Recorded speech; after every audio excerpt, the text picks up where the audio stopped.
Yes, mtazamaji wa Pamba TV, mwendelezo ule tunaendelea kupiga story kadhaa, na leo tumepata bahati ya kuzungumza na kocha wetu wa magolikipa kwa maana ya John Wau. Mwalimu, mambo vipi? Mambo fresh. Vipi? Uko sawa sawa? Uko salama sana. Uko vizuri? Uko vizuri. Bana, leo tumekutana hapa kuzungumza mawili matatu. Mashabiki na wapenzi wa klabu ya Pamba Jiji wanataka kufahamu machache kutokea kwenye kitengo chako cha idara ya magolikipa, wewe as a head coach na msaidizi wako akiwa ni Shaban Hassan Kado. Kwa kuanzia kabisa, sisi tunataka tufahamu machache kutokea kwako. La kwanza, huwa unapata ugumu gani pale ambapo sasa tunakwenda kwenye mchezo alafu unatakiwa upiki ama uchague goalkeeper ambaye anakwenda kwenye mchezo? Waga ni vigezo vipi ambavyo unaviangalia unasema sasa nao huyu leo atadaka fulani, leo huyu atadaka fulani? Huwa nini kinatokea mwalimu? Kinachotokea unapata kama mwalimu na walimu hasa wote, kocha mkuu mpaka kocha msaidizi na kocha mwenzangu Kado, unapata ugumu tunaopata, kila goalkeeper yuko na mpambanaji anaitaka mechi.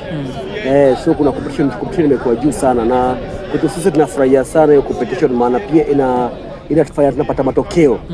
Hasa unapata muda mwingi tunashauriana, vipi jamaa, kila mtu tunamwona iko sawa, lakini bado tukalale tukaliwazie ule ambaye tutamchagua, tunajua pia tutapakiti kwenye mechi. So makipa wote saizi Pamba imebarikiwa na makipa wote watatu ambao wote wanaanza daka mechi, na unapata uwezo wao kwenye mazoezi, kwenye friendly matches na kwenye mechi imekuwa bora sana. Sasa sisi tunapata ugumu ndio, lakini kila timu ina kipa wa kwanza. Mwalimu, kabla hatujaendelea mbele zaidi, hapa katikati yalizuka maneno mengi sana. Ni kweli, ndio maana kuna golikipa chaguo la kwanza. Kwa kwenye timu mimi ninachofahamu, utanisaidia, huwa hamna kipa namba moja, kuna kipa chaguo la kwanza. Kulingana na mahitaji ya benchi la ufundi, golikipa wako chaguo la kwanza alikuwa anahusishwa kuondoka kwenye timu ambayo anaifanyia kazi, kwa maana ya klabu ya Pamba Jiji, anahusishwa kwenda kwenye vilabu tofauti. Kuna namna fulani ilianza kukukata na ulikuwa ukiongea naye, nini ambacho unamshauri? Nilikuwa namshauri ya kwamba kuondoka ni sahihi, lakini tena kuondoka katikati ya msimu sio sahihi. Kwa nini? Unapata kwamba unaweza ondoka katikati ya msimu uende timu ambayo inakuhitaji ukakosa kuinuka, ama ukawahi kuinuka.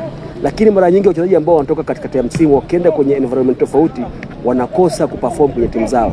Sasa shauri langu lilikuwa, bakia, upambane, upate clinch zako, uweze kuonekana.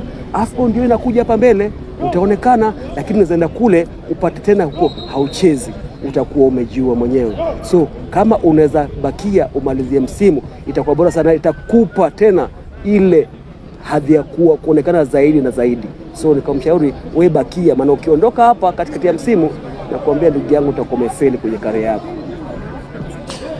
Vitu gani ambavyo huwa unaongea sana na magolikipa wako wote hao watatu ambao umetoka kuwazungumza? Yaani hivi huwa ni lazima tuvizungumze either kwenye training, baada ya training, ama kabla ya training. Yaani vitu ambavyo wewe kwenye principle yako ya coaching lazima uzungumze na makipa wako. Kwenye principle yangu ya coaching mara nyingi tunazungumzia quality katika kila kitu unaofanya. Detail ndogo lazima tuyafuate. Hiyo detail ndogo ndio mpira. Tukianzia kwenye mikimbio, tukienda kwenye passing, tukienda kwenye catching, tukienda kwenye tactical approach ya mechi. Detail ndogo. Huwezi puuza detail ndogo ukaweza kuwa bora. Lazima tunazingatia detail ndogo. Na mara nyingi unapata kabla ya mazoezi kuna kitu kinaitwa introduction.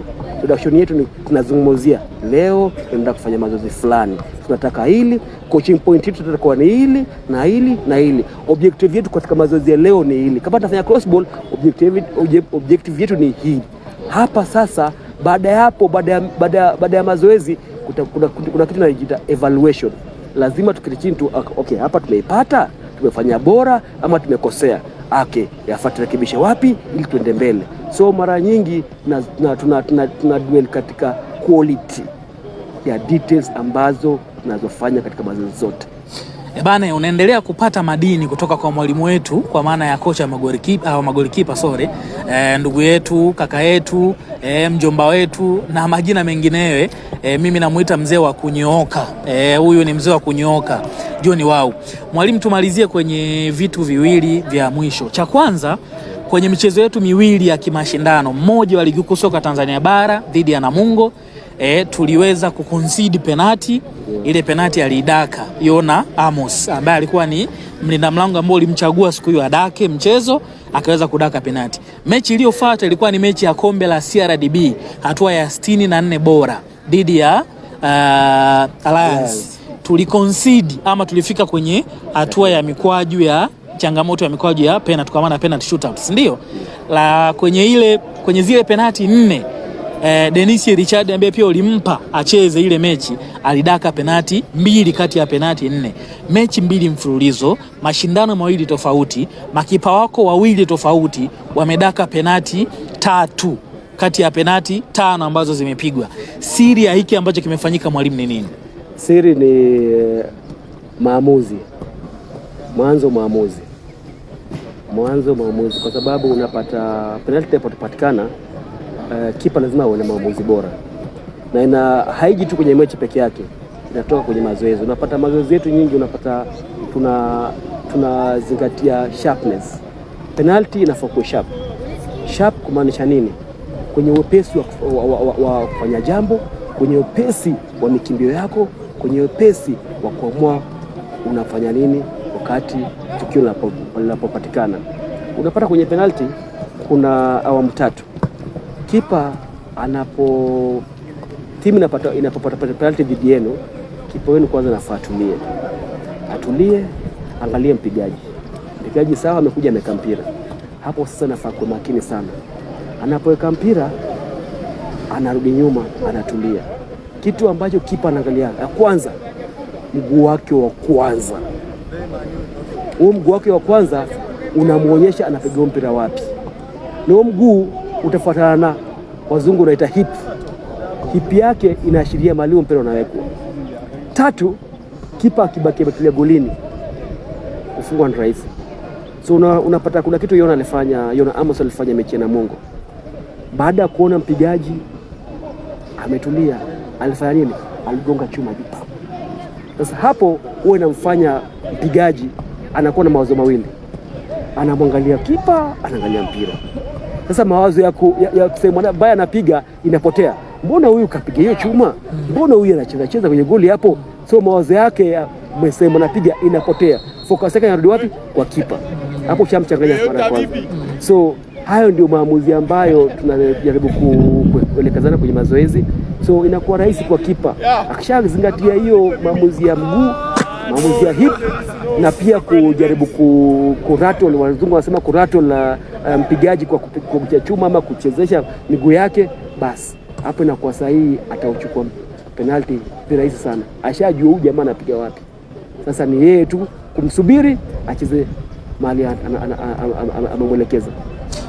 Malengo yako ni yapi kwenye eneo la clean sheet na saves ambazo wanafanya makipa wako? Unatamani msimu huu wala upate clean sheet ngapi kwenye michuano yote? Kwa kweli tulikuwa na malengo tukianza msimu, na malengo yenyewe bado hajapotea. Tulikuwa na malengo ya kumaliza katika 15 bora clean sheet 7 ya maanisha Yona iko na 5, Denisi iko na 1, alafu ile 1 tunampa ya Dodoma, tunampa Ajif. Mwanzoni kitendo cha mechi almost 4 za kwanza mfululizo mwanzo wa ligi ukachezesha makipa wako wote 4, kifupi kabisa, ili kuathiri kiasi gani kwenye utendaji wako wa kazi? Okay, kwangu mimi na kwa timu nzima ilituathiri, maana tulikuwa tukifanya pre-season, tulikuwa tumepanga hizi mechi 4 za kwanza ama 5 za kwanza, tulikuwa na malengo fulani na tulikuwa tushapata timu. So kwetu sie ilituathiri pakubwa, maana unapata kuna kitu inaitwa team tactical analysis. So unapata kipa wako wa kwanza ama wa pili wakiwa jirani na wao ndio ulikuwa umefanya preparation nao, inakuwa pigo, si kwako tu pekee yake, na pia kwenye timu. Maana kuna ule kipa akiwa langoni analeta nini kwenye timu? Analeta calmness. John Wao ni nani? John Wao ni former goalkeeper wa timu ya taifa ya Kenya, na pia amecheza ligi ya Kenya kwa muda mrefu sana, wa miaka 17. Baadaye akakuja akastaafu 2019 akaingia kwenye ukocha, na pia ni kocha wa magolikipa wa timu ya taifa ya Kenya ya wachezaji wasiozidi miaka 17. Huyu alikuwa ni John Wao, mimi namuita mzee wa kunyooka. Huyu ni mzee wa kunyooka. Leo tumezungumza naye mawili matatu na umeweza kujua ametoka wapi na amepitia wapi. Mpaka wakati mwingine, endelea kusubscribe. Mzigo upo, interview kali kutoka kwenye klabu yetu tutaendelea kuzipata hapa. Nyuma ya kamera ni Mr. Digital mwenyewe, Oscar Mihayo. Hapa ni semaji la boli, Sports Master Moses William. Mpaka wakati mwingine, bye bye.